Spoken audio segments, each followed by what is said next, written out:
Video like जरूर कर लीजिए और ऐसे वीडियो लगातार फ्री में पाने के लिए चैनल को तुरंत सब्सक्राइब कर लीजिए और बेल आइकन को जरूर टैप कर लीजिए ताकि आगे भी सारे वीडियो आपको मिलते रहे। यूट्यूब में फॉलो करते हैं तो प्लीज ये वाला फ्री टेलीग्राम चैनल जरूर ज्वाइन कर लीजिएगा। सारे नोटिफिकेशन सारे अपडेट यहीं पे आते हैं, ध्यान रखिए। तो दोस्तों हम लोग पेट 2025 के लिए इंडियन नेशनल मूवमेंट भारतीय राष्ट्रीय आंदोलन के पीवाईक्यू देख रहे हैं। ठीक है, अब देखो इस सीरीज में हम लोगों ने 40 क्वेश्चन कर लिए, ज्यादा क्वेश्चन अब बचे नहीं है। ठीक है, थोड़े से ही हैं, इसको हम लोग कंप्लीट करते हैं तो हमारा इंडियन नेशनल मूवमेंट के पीवाईक्यू जो है ना वो हो जाएंगे कंप्लीट। इसके पहले आप ये समझो जो भारतीय इतिहास है, हिस्ट्री, इसके पीवाईक्यू भी कंप्लीट हो चुके हैं। प्लेलिस्ट बन गई है इसी चैनल पे, जाके देख लीजिएगा, काफी इंपॉर्टेंट है पीवाईक्यू ये आपके पेट एग्जाम के लिए। ठीक, तो चलिए हम लोग अपनी वीडियो स्टार्ट करते हैं, लेकिन उससे पहले एक चीज समझ लो, कंप्लीट पेट ग्रुप जो है वो स्टडी फॉर सिविल सर्विसेज का स्टार्ट हो चुका है यूपी ट्रिपल एससी पेट 2025 के लिए। ठीक है, कंप्लीट तैयारी के लिए recorded classes, paid quiz, test series, selection material, आप हमारा पेड ग्रुप ज्वाइन कर सकते हो इन नंबर्स पे कॉल करके। ठीक है, 41 वाला क्वेश्चन हम लोग देखते हैं। निम्नलिखित में से किस अधिनियम द्वारा बर्मा को भारत से अलग किया गया था? ठीक है, जो इस समय पे हमारा पड़ोसी देश है ना म्यांमार, ठीक है, इसकी अगर हम बर्मा की बात करें तो इसी के बारे में बात हो रही, कौन से एक्ट से अलग करा गया था? तो ये अलग हुआ था आपका भारत सरकार अधिनियम 1935 से। गवर्नमेंट ऑफ इंडिया एक्ट 1935 से बर्मा को अलग किया गया था, ये चीज ध्यान रखना। ठीक, फिर आगे देखो, who raised the Indian National Army to free India from British control? Bharat को ब्रिटिश नियंत्रण से मुक्त करने के लिए भारतीय राष्ट्रीय सेना का गठन जो है वो किसने किया था? तो इसका करेक्ट आंसर है आपका सुभाष चंद्र बोस जी ने। ठीक है, तो 42 का बी हो गया आपका।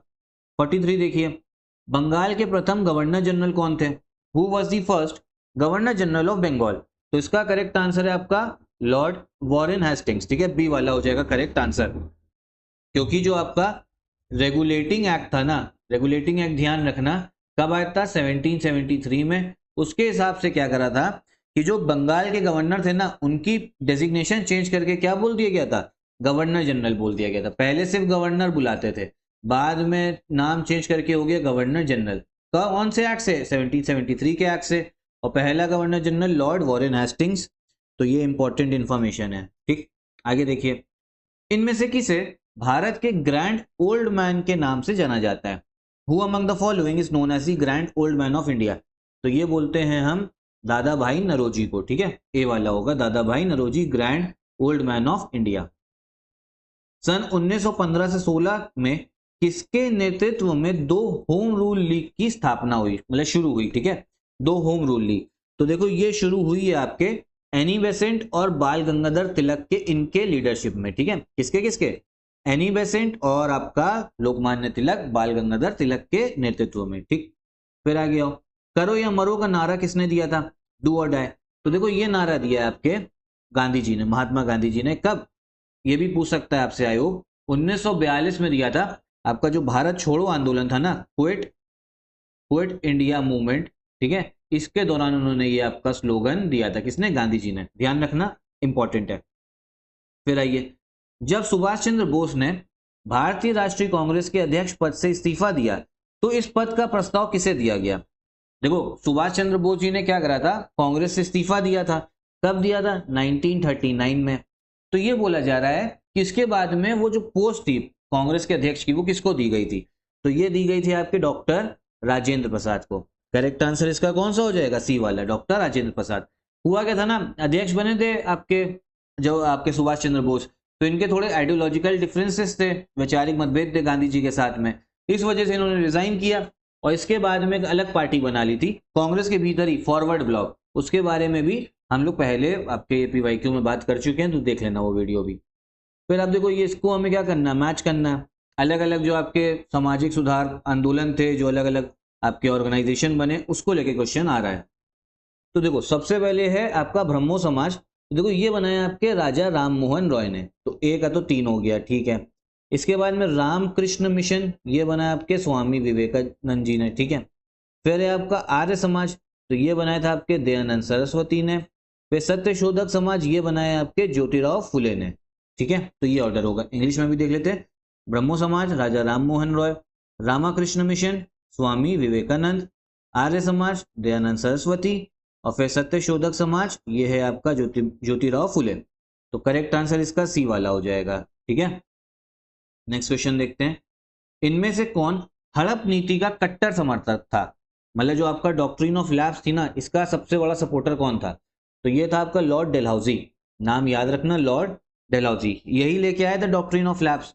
और 1857 के विद्रोह के पीछे सबसे बड़ा कारण, मतलब कारण तो बहुत सारे थे, एक सबसे बड़ा कारण ये भी था डॉक्ट्रिन ऑफ लैप्स का। इसमें ये बोला था भैया इसने, डलहौजी ने, कि अगर मान लो भारत में कोई भी आपका राजा वगैरह है, वो अगर मर जाता है और उसका मतलब समझो नेचुरल बेटा नहीं है, मतलब उसका कोई बेटा संतान नहीं है और उसने किसी को अडॉप्ट करा हुआ है, तो वो अडॉप्टेड के पास में सत्ता नहीं जाएगी, फिर वो सत्ता अंग्रेजों के पास जाएगी। कहने का मतलब ये सत्ता राजा के बेटे के पास तभी जाएगी जब वो उसका खुद ही का बेटा होगा, अडॉप्टेड नहीं होगा। ठीक है, तो ये था डॉक्ट्रिन ऑफ लैप्स। तो ऐसे बहुत सारे इन्होंने जो राज्य हैं अपने, उसमें अंग्रेजों ने अपने एम्पायर में ले लिए थे। ठीक, फिर आइए Simon commission first visited India. भैया साइमन कमीशन पहली बार भारत कब आए? 1928 में आया था साइमन कमीशन।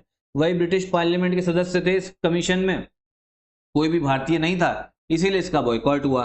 अब इसको लेके ना जो लाला लाजपत राय हैं, लाहौर में जब ये कमीशन आया था तो इसका वही विरोध हो रहा था। इसी के दौरान लाठीचार्ज हुआ, लाला लाजपत राय के सर पे लाठी लग गई थी, फिर इसी वजह से उनकी मौत हो गई थी। और यहीं से आपका जो भगत सिंह थे ना, उनके मन में आक्रोश जाग गया था अंग्रेजों के खिलाफ। 51 देखो, भारतीय राष्ट्रीय कांग्रेस द्वारा किस अधिवेशन में ऐतिहासिक पूर्ण स्वराज का प्रस्ताव पारित किया गया था? पूर्ण स्वराज रेजोल्यूशन। तो ये लाहौर का आपका सेशन है, कब हुआ है? 1929 में। ये ध्यान रखना, 1929 में लाहौर। और आपके अध्यक्ष कौन थे? जवाहरलाल नेहरू। ठीक है, इसमें भी हमें मैच करना, अलग अलग आपका दे रखे ऑप्शंस, बताना कौन सा सही है। तो देखो, इंडियन नेशनल आर्मी तो सुभाष चंद्र बोस होगा। गदर पार्टी लाला हरदयाल। गदर पार्टी के बारे में बात कर चुके हैं, यूएसए में बनी थी, सैन फ्रांसिस्को में हेडक्वार्टर था। मित्र मेला, ये हो गया आपका वीडी सावरकर।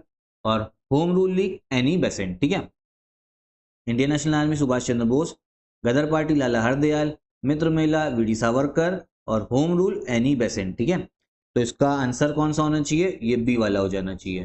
ठीक है, देखो ए का 2 हो गया, बी का 1, सी का 3 और डी का 4। ठीक, अगला क्वेश्चन देखो, निम्न में से किसने महात्मा गांधी के खिलाफत आंदोलन से जोड़ने का विरोध किया था? तो ये करा था आपके मोहम्मद अली जिन्ना ने।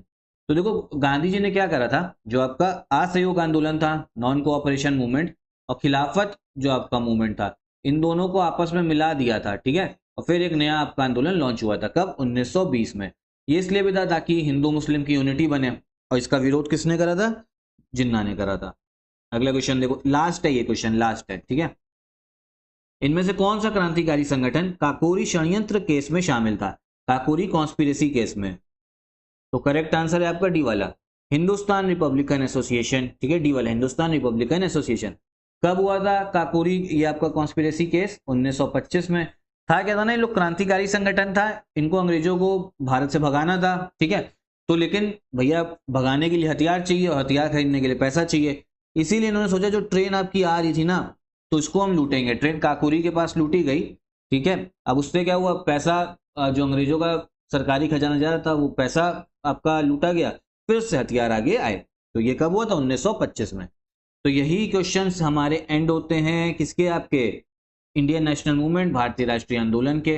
इंपॉर्टेंट टॉपिक है, तो ये पीवाईक्यू जितने करा दिए ना, देख लीजिएगा प्लेलिस्ट पे, अभी जाओ, अभी सारे हिस्ट्री के भी और नेशनल मूवमेंट के भी सब सारे पीवाईक्यू जो है वीडियो बन रखी, देखिए ज्यादा वीडियो नहीं है, 2-3 हुई होंगी। ठीक है, कंप्लीट कर लीजिएगा। और साथ में पेड ग्रुप जो है वो भी ज्वाइन कर लेना पेड 2025 के लिए, अगर मैक्सिमम स्कोर लाना है। कंप्लीट आपका वन स्टॉप डेस्टिनेशन है, paid quiz, test series, selection material, recorded classes, doubt solving, सब कुछ आपको एक जगह पे मिलेगा। तो यहीं पे वीडियो भी खत्म करते हैं। कोई डाउट हो तो एक बार कमेंट बॉक्स में पूछिएगा जरूर।